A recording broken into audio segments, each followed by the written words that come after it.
بسم اللہ الرحمن الرحیم۔ ماہ رمضان میں شیاطین جکڑ جاتے ہیں تو سوال یہ پیدا ہوتا ہے کہ جب اس مہینے میں شیطانوں کو جکڑ جاتا ہے تو پھر لوگ گناہ کیوں کرتے ہیں، جھوٹ کیوں بولتے ہیں اور دیگر گناہ کیوں کرتے ہیں؟ تفصیلات جاننے کے لیے ویڈیو کو آخر تک ضرور دیکھیے گا۔ محترم ناظرین، رمضان شریف کی بہت خصوصیات ہیں۔ ان میں سے یہ کہ اس ماہ مبارک میں شیاطین باندھ دیے جاتے ہیں۔ حضرت ابو ہریرہ رضی اللہ تعالیٰ عنہ سے روایت ہے کہ حضور نبی کریم صلی اللہ علیہ وآلہ وسلم نے ارشاد فرمایا، جب رمضان داخل ہو جاتا ہے تو آسمانوں کے دروازے کھل جاتے ہیں، اور ایک روایت میں ہے کہ جنت کے دروازے کھل جاتے ہیں اور جہنم کے دروازے بند کر دیے جاتے ہیں، اور شیاطین کو زنجیروں میں جکڑ دیا جاتا ہے۔ آسمانوں کے دروازے کھلنا کیا ہے؟ اس سے مراد یہ کہ رحمت خداوندی پہ در پہ نازل ہوتی ہے اور نیک اعمال کسی رکاوٹ کے بغیر اوپر چڑھتے ہیں اور دعا قبول ہوتی ہے، اور جنت کے دروازوں کا کھولا جانا اس امر کی طرف اشارہ ہے کہ رمضان میں نیک اعمال کی توفیق ہوتی ہے جو حصول جنت کا باعث ہے۔ علامہ زرکشی رحمۃ اللہ علیہ فرماتے ہیں کہ رحمت کے دروازوں کا کھولا جانا اپنے حقیقی معنی پر اس شخص کے حق میں معمول ہے جو رمضان میں وفات پائے اور اس کے اعمال فاسد نہ ہو۔ محسد مولا علی قاری رحمۃ اللہ علیہ فرماتے ہیں کہ جنت کے دروازوں کے کھولے جانے کا فائدہ یہ ہے کہ ملائکہ روزے داروں کے عمل کو اچھا جان کر ان کے لیے جنت کو تیار کرتے ہیں، اور یہ خدا کی طرف سے روزے داروں کی بڑی عزت افزائی ہے۔ اور دوزخ کے دروازے بند کر دیے جانے سے مراد یہ ہے کہ روزے دار کو ایسے اعمال کی توفیق دی جاتی ہے کہ جو جہنم میں داخل ہونے کا باعث ہے، کیونکہ وہ کبائر سے بچتا ہے، اور روزے کی برکت سے اس کے صغیرہ گناہ بخش دیے جاتے ہیں۔ شیطانوں کا جکڑ دینا، اس سے امراض سے کہنا یہ ہے کہ شیطان لوگوں کو بھکانے سے باز رہتے ہیں اور اہل ایمان ان کے وسوسے قبول نہیں کرتے۔ اس کی وجہ یہ ہے کہ روزے کی وجہ سے حیوانی قوت جو غضب و شہوت کی جڑ جاتی رہتی ہے، اور غضب و شہوت ہی بڑے بڑے گناہوں کا باعث ہوتا ہے۔ پھر ذکر کرتے ہیں کہ شیطانوں کے جکڑے جانے کا مفہوم کیا ہے۔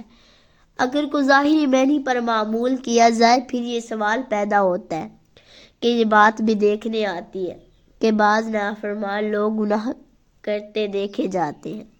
اگر وہ ایک قسم کا گناہ ترک کریں گے تو وہ دوسری قسم کو اختیار کر لیں گے۔ اس کا جواب یہ کہ شیطانوں کے جکڑے جانے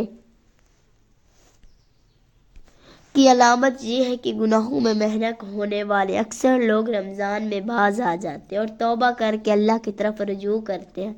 پہلے وہ نماز قائم نہیں کرتے، اب پڑھنے لگتے ہیں۔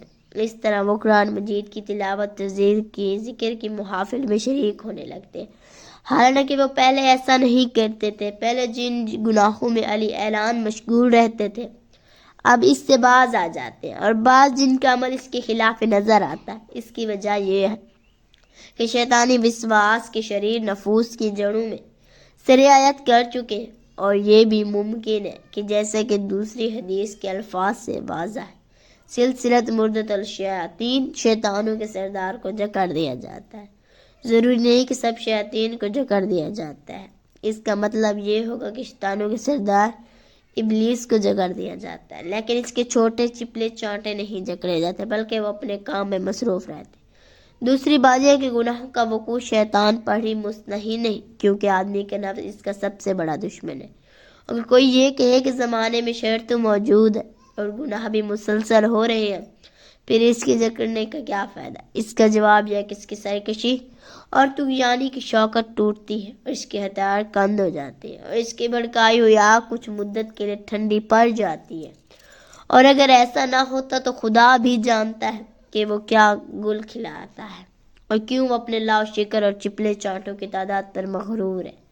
اس کا یہ معنی بھی مراد لیا جا سکتا ہے کہ رمضان المبارک کے روحانی ماحول میں چونکا روزے داروں میں مشغول اور برائی سے دور ہو جاتے ہیں، لہذا وہ شیطانی اغوا اور وسوسہ کی شر سے محفوظ رہتے ہیں۔ شیاطین کو اس لیے بھی جکڑ دیا جاتا ہے تاکہ مخف انسانوں کے عذر کو رفع کر دیا جائے۔ دوسرے لفظوں میں انسان کو اس بات کی تنبیہ کی جاتی ہے، اب شیاطین کو اغوا سے روک کے دیا گیا ہے، اب ترک اطاعت اور گناہ کے کرنے کے لیے تیرے لیے کوئی عذر باقی نہیں رہا۔ اگر تو اب بھی باز نہ آئے تو یہ تیری کم بختی اور بد نصیبی ہوگی۔ حضرت سہیل بن سعد رضی اللہ تعالیٰ عنہ فرماتے ہیں کہ حضور نبی کریم صلی اللہ علیہ وآلہ وسلم نے ارشاد فرمایا، جنت میں ایک دروازہ ہے جس کا نام ریان ہے، روز قیامت اس میں روزے دار داخل ہوں گے، جن کے علاوہ کوئی دوسرا اس میں داخل نہیں ہوگا۔ جنت میں انسانوں کے اعمال کے اعتبار سے کئی روزے دار ہیں، پھر جو شخص دنیا میں کوئی عمل کرے گا وہ جنت میں اس عمل کے دروازے میں داخل ہوگا۔ اللہ پاک سے دعا ہے کہ اللہ پاک ہمیں ان دروازے میں داخل ہونے کی، اللہ پاک سے دعا ہے کہ ہمیں ان حدیث پر عمل کرنے کی توفیق عطا فرمائے، آمین۔